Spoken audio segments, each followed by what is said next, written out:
اعوذ باللہ من الشیطان الرجیم بسم اللہ الرحمن الرحیم۔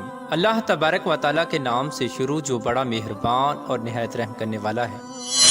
دنیا کی تاریخ میں ایسے بہت سارے بادشاہ اور فرعون گزرے ہیں جن کو ان کی بادشاہت اور دولت کے نشے نے مغرور بنا دیا اور وہ تکبر میں آ کر خدائی کا دعویٰ کر بیٹھے۔ یہ بدبخت لوگ اپنی بے شمار مال و دولت اور بادشاہت کے نشے میں بدمست ہو کر اللہ تبارک و تعالیٰ کی وحدانیت کو للکارنے لگے اور معاذ اللہ خدائی کا دعویٰ کر بیٹھے۔ اس کے باوجود بھی اللہ تبارک و تعالیٰ نے ان کی طرف بے شمار انبیاء کرام کو مبعوث فرمایا اور ان کو ہدایت کی طرف بلایا، لیکن یہ بدبخت لوگ اپنی سرکشی اور انا پر اڑے رہے اور اللہ تبارک و تعالیٰ کی وحدانیت کا انکار کرتے رہے۔ پھر جب یہ لوگ قابل ہدایت نہ رہے تو اللہ تبارک و تعالیٰ نے ان بدبخت لوگوں کو عبرت کا نشان بنایا اور ان لوگوں کو تباہ و برباد کر کے رکھ دیا اور ان لوگوں کے نام و نشان کو صفحہ ہستی سے مٹا دیا۔ اللہ تبارک و تعالیٰ نے ان جھوٹے خدائی کے دعوے داروں کو ایسی عبرت ناک موت دی کہ آج بھی لوگ ان سے عبرت حاصل کرتے ہیں۔ پیارا دوستو، خدائی کا دعویٰ کرنے والے بدبختوں میں سے ایک بدبخت شداد بھی تھا جس نے اللہ تبارک و تعالیٰ کی وحدانیت کو للکارا اور سرکش اور نافرمان ہو گیا۔ پیارا دوستو، شداد کون تھا اور کس طرح اس نے اللہ تبارک و تعالیٰ کی نافرمانی کی اور خدائی کا دعویٰ کیا، اور کس طرح اس نے دنیا میں اپنی جنت تیار کی اور اس کی بنائی جانے والی جنت کتنے سالوں میں تیار ہوئی، اور پھر اللہ تبارک و تعالیٰ نے اس بدبخت کو کس طرح دنیا کے لیے عبرت کا نشان بنایا اور اس بدبخت کا انجام کیا ہوا، اور پھر کس طرح ملک الموت علیہ السلام نے دردناک طریقے سے اس کی روح قبض کی۔ پیارے دوستو، ان تمام تر سوالات کے جوابات قرآن و حدیث کی روشنی میں آج کی اس ویڈیو میں ہم آپ کو بتائیں گے، لہٰذا آپ سے گزارش ہے کہ ہماری اس ویڈیو کو اینڈ تک ضرور دیکھیے گا۔ پیارا دوستو، شداد اس قوم کی نسل میں سے تھا جو دنیا کے سب سے طاقتور ترین قوم تھی، جس کو قوم عاد کہا جاتا ہے۔ اس قوم کے بارے میں اللہ تبارک و تعالیٰ قرآن پاک میں ارشاد فرماتا ہے کہ ان کے جیسی قوم نہ اللہ تبارک و تعالیٰ نے ان سے پہلے پیدا کی اور نہ ہی ان کے بعد کسی قوم کو پیدا کیا۔ قوم عاد احقاف کے اندر آباد تھی۔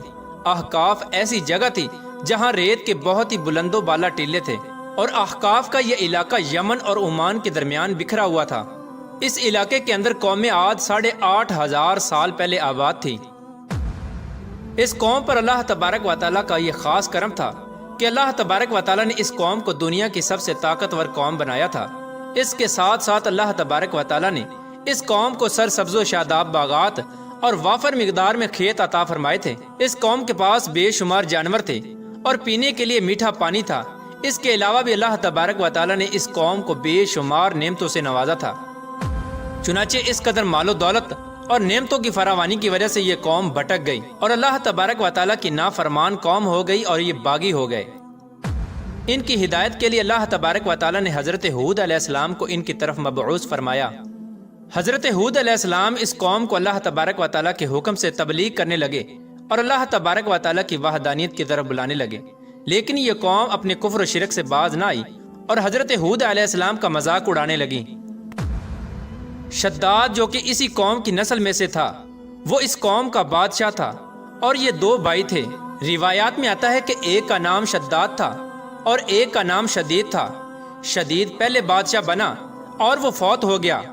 اس کے فوت ہو جانے کے بعد شداد نے حکومت سنبھالی اور اس طرح یہ دنیا کی سب سے طاقتور قوم عاد کا بادشاہ بن گیا۔ پیارا دوستو، شداد ایک وسیع و عریض سلطنت کا بادشاہ تھا۔ شداد کی یہ بادشاہت یمن سے لے کر عراق تک اور بعض روایات کے مطابق ایران تک پھیلی ہوئی تھی۔ شداد نے اپنی طاقت کے زور پر بڑے بڑے بادشاہوں کو اپنے زیر کر لیا تھا۔ چنانچہ اس بدبخت کو حضرت ہود علیہ السلام نے سمجھانے کی بہت کوشش کی، لیکن اس کا دل بھی بند تھا۔ چنانچہ جب حضرت ہود علیہ السلام نے شداد کو اللہ تبارک و تعالیٰ کی وحدانیت کی طرف بلایا اور ایک خدا کی عبادت کرنے کا حکم دیا، تو اس وقت شداد اور حضرت ہود علیہ السلام کے درمیان ایک زبردست مکالمہ ہوا، جس کے نتیجے میں شداد نے حضرت ہود علیہ السلام سے پوچھا کہ اگر میں اللہ تبارک و تعالیٰ پر ایمان لے آؤں تو مجھے کیا حاصل ہوگا؟ تو اس وقت حضرت ہود علیہ السلام نے شداد سے فرمایا کہ تم پر جنت حلال ہو جائے گی۔ جنت کا نام سنتے ہی شداد حضرت ہود علیہ السلام سے پوچھنے لگا کہ یہ جنت کیا ہے؟ تو حضرت ہود علیہ السلام نے شداد کو جنت کا نقشہ بتایا اور جنت کی نعمتوں کے بارے میں شداد کو بتایا۔ حضرت ہود علیہ السلام کی یہ بات سن کر شداد مسکرانے لگا اور حضرت ہود علیہ السلام کو دیکھ کر کہنے لگا کہ یہ کون سی بڑی بات ہے، ایسی جنت تو میں بھی تیار کر سکتا ہوں۔ حضرت ہود علیہ السلام نے شداد کو اس کے اس کفر و شرک سے روکنے کی بہت کوشش کی، لیکن یہ بدبخت باز نہ آیا۔ چنانچہ اس وقت شداد نے اپنی سلطنت کے بہت بڑے بڑے کاریگروں کو اکٹھا کیا اور احقاف میں ارم کے مقام پر 20 کوس لمبی اور چوڑی جنت بنانے کا کام شروع کروا دیا۔ چنانچہ شداد کی تیار ہونے والی اس جنت میں سونے اور چاندی کی اینٹیں لگائی گئیں اور جواہرات بھی لٹکائے گئے۔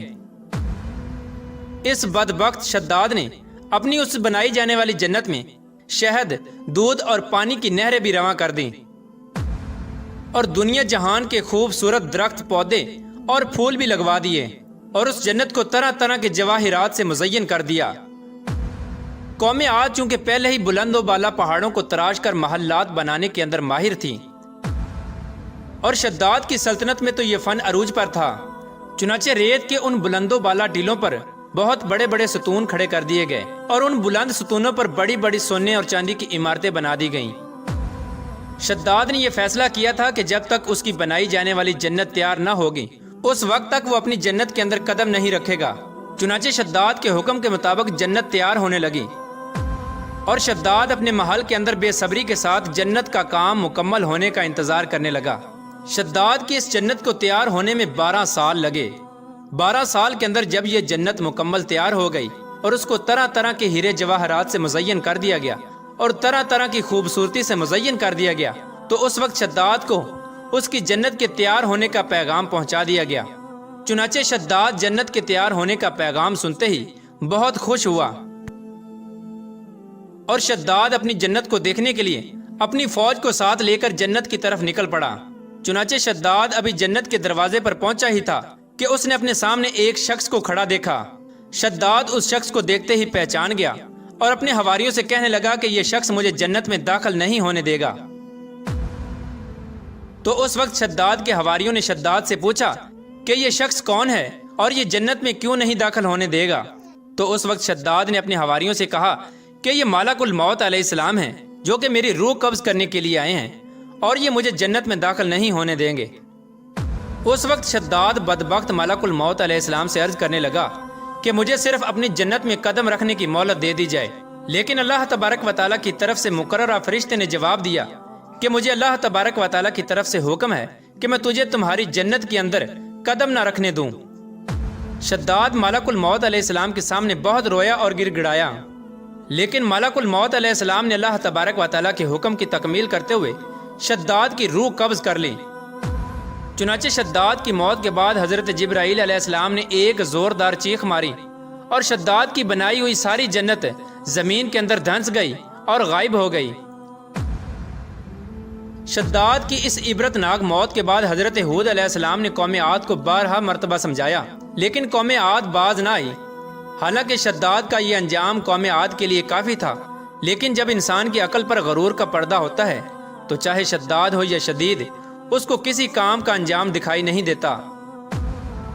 حضرت ہود علیہ السلام نے قوم عاد کو شداد کا انجام بتا بتا کر ڈرانے کی کوشش کی، لیکن قوم عاد باز نہ آئی اور اسی طرح اللہ تبارک و تعالیٰ کی نافرمانیاں کرتی رہی، یہاں تک کہ حضرت ہود علیہ السلام مایوس ہو گئے۔ اس وقت جب قوم عاد قابل ہدایت نہ رہی تو اللہ تبارک و تعالیٰ نے حضرت ہود علیہ السلام کو حکم دیا کہ وہ اپنے ساتھیوں کو لے کر اس علاقے سے چلے جائیں۔ اللہ تبارک و تعالیٰ کے یہ حکم پاتے ہی حضرت ہود علیہ السلام نے اس وقت آخری مرتبہ اپنی قوم کو سمجھانے کی کوشش کی، لیکن وہ لوگ پھر بھی باز نہ آئے، تو حضرت ہود علیہ السلام اپنے ساتھیوں کو لے کر اس علاقے سے روانہ ہو گئے۔ چنانچہ ان کے جانے کے بعد اللہ تبارک و تعالیٰ نے قوم عاد پر خوفناک آندیاں مسلط کر دیں۔ اللہ تبارک و تعالیٰ کی طرف سے آنے والی وہ خوفناک آندیاں اور طوفان 7 راتیں اور 8 دن تک چلتی رہیں، یہاں تک کہ وہ پوری قوم اپنے بلند ستونوں اور سونے اور چاندی کی عمارتوں سمیت زمین کے اندر دنسا دیے گئے اور غرق کر دیے گئے۔ اور اللہ تبارک و تعالیٰ نے اس قوم پر اس قدر دردناک عذاب نازل فرمایا کہ اس قوم کا نام و نشان تک نہ رہا۔ جس وادی کے اندر بڑے بڑے بلند و بالا محلات تھے، وہ تمام کی تمام وادی ایک ریت کے صحرا کے اندر تبدیل ہو گئی۔ قوم عاد کے اس علاقے کو اللہ تبارک و تعالیٰ نے اس طرح زمین کے اندر غرق کر دیا کہ وہاں پر صرف اور صرف ریت کے ٹیلے باقی بچے اور کسی بھی چیز کا نام و نشان نہ بچا۔ پیارے دوستو، اس طرح اللہ تبارک و تعالیٰ نے شداد اور اس کی قوم کا عبرت ناک انجام کیا اور ان لوگوں کو صفحہ ہستی سے مٹا دیا۔